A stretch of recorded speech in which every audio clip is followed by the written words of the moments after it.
Kiai Utsman Al-Isyaki Surabaya, Jadzab 7 hari, dan sejak kecil punya karomah.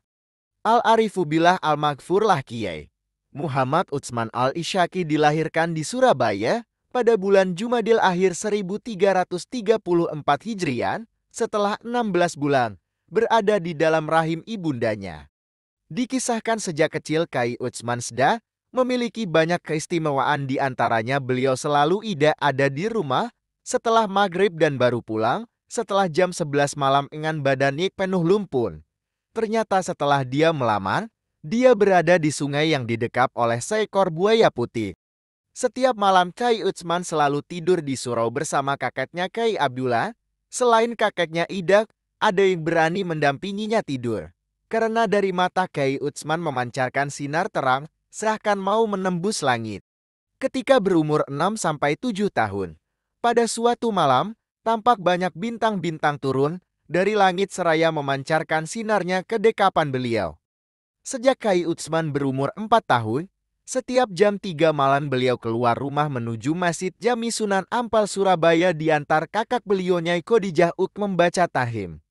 Setiap dia sampai di pintu gerbang masjid, dia selalu disambut oleh banyak anak-anak kecil memakai kopiah putih, dan setelah dia sampai di masjid anak-anak kecil tersebut hilang entah kemana, dan baru muncul kembali sewaktu dia pulang dari masjid sekitar jam 7 pagi. Uk mengantarkan beliau ke pintu ga.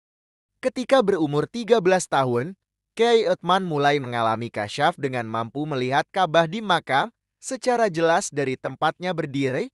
Bahkan kemudian Kiai Utsman mampu melihat evolusi manusia menurut amalannya, ada yang berwujud anjing, babi, kera, dan lain-lain. Kiai Utsman menghabiskan masa kecilnya mengaji kepada banyak ulama di sekitar lingkungan tempat tinggalnya.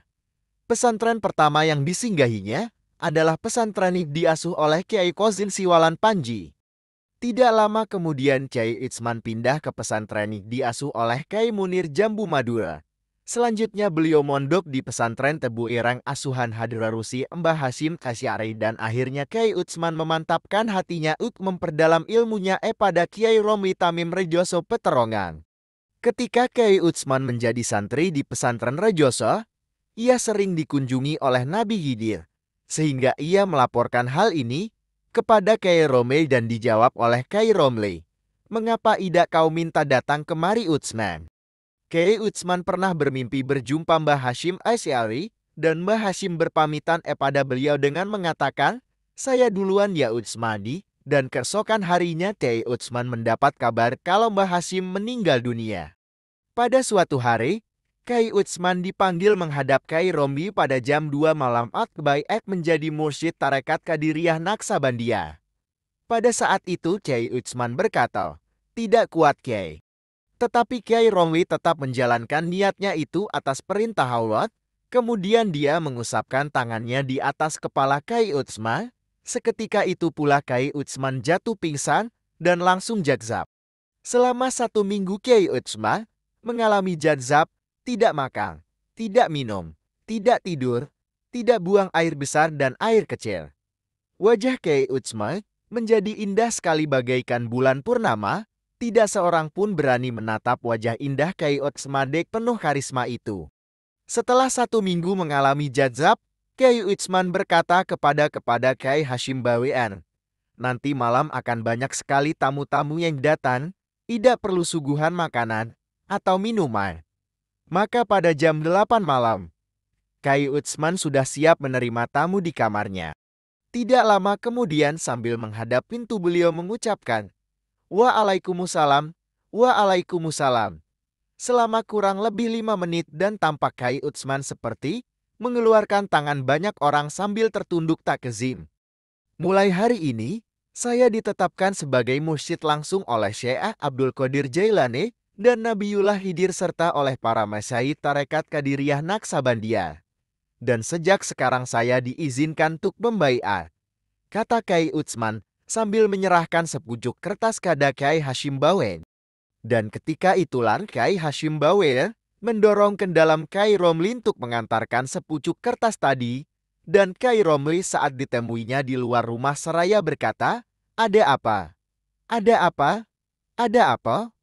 Ketika Kiai Romli membaca sepucuk kertas itu, spontan beliau berkata, "Alhamdulillah, sekarang saya mempunyai murid yang bisa menggantikan saya." Kiai Utsman sangat dicintai oleh para habaib dan ulama besar di zamannya. Di antaranya Habib Abu Bakar bin Muhammad Assegaf, Habib Abdul Qadir bin Ahmad Bilfaqih, Habib Ali bin Abdurrahman Al-Habsyi, Habib Ali bin Husain Alatas, dan Habib Salim bin Ahmad bin Jindan. Pada suatu hari Kiai Utsman bersilaturahmi kepada Habib Abu Bakar Assegaf dengan berjalan kaki dari Surabaya ke Gresik di tengah-tengah hujan lebat. Ditambah petir dan angin yang berhembus kencang. Ketika Kiai Utsman sampai sudah larut malam dan dalam keadaan basah kuyup, sementara penjaga pintu mengatakan kalau Habib sudah menunggu. Sebelumnya Kiai Utsman Suwa mempunyai hubungan khusus dengan Habib Ali bin Abdurrahman Al-Habsyi Kuitang. Dikisahkan, Kiai Utsman mendapatkan futuh melalui Habib Ali Al-Habsyi pada suatu ketika menjelang wafatnya. Habib Ali Al-Habsyi berkata kepada Kiai Utsman, "Kunci kutub saya serahkan kepadamu, wahai Syekh Utsman." Kiai Utsman juga dekat dengan Habib Ali bin Husain Alatos Bungul. Habib Ali Alatos pernah berkata, "Wahai Syekh Utsman, engkau dari keluarga Nabi. Kekhalifahan Syekh Abdul Qadir Jailani ada di tanganmu." Dan pada kesempatan lain Habib Ali Alatos mengatakan, "Sungguh Syekh Utsman di mahsyar nanti sangat dekat dengan Nabi Muhammad." Habib Salim bin Ahmad bin Jindan pernah ditanya Habib Ahmad bin Hamid Al-Habsyi, apa yang menyebabkan para habaib begitu mencintai Kiai Utsman? Habib Salim pun menjawab, "Kiai Utsman termasuk keluarga Rasulullah. Darahnya adalah darah saya ini dan darah habaib lainnya, maka ciumlah tangannya jika kau bertemu dengannya." Habib Abdul Qadir bin Ahmad Bilfaqih pernah bermimpi berjumpa dengan Rasulullah yang sedang berdiskusi dengan dua orang lelaki, dan Rasulullah bersabda kepada Habib Abdul Qadir Bilfaqih, "Keluargaku banyak tersebar di tanah Jawa. Di antaranya adalah dua orang ini, yaitu Romli dan Utsman." Kiai Muhammad Utsman Al-Isyaki wafat pada hari Minggu tanggal 5 Rabiul Akhir 1404 Hijriah 8 Januari tahun 1984 di Rumah Sakit Islam Surabaya dan dimakamkan di Pondok Sepuh Jatipurwo, Surabaya. Sementara estafet kemursyidan dilanjutkan oleh putra Al-Arifu Billah Al-Maghfurlah Kiai Ahmad Asrori Al-Isyaki. Wallahu alam bishawab. Terima kasih.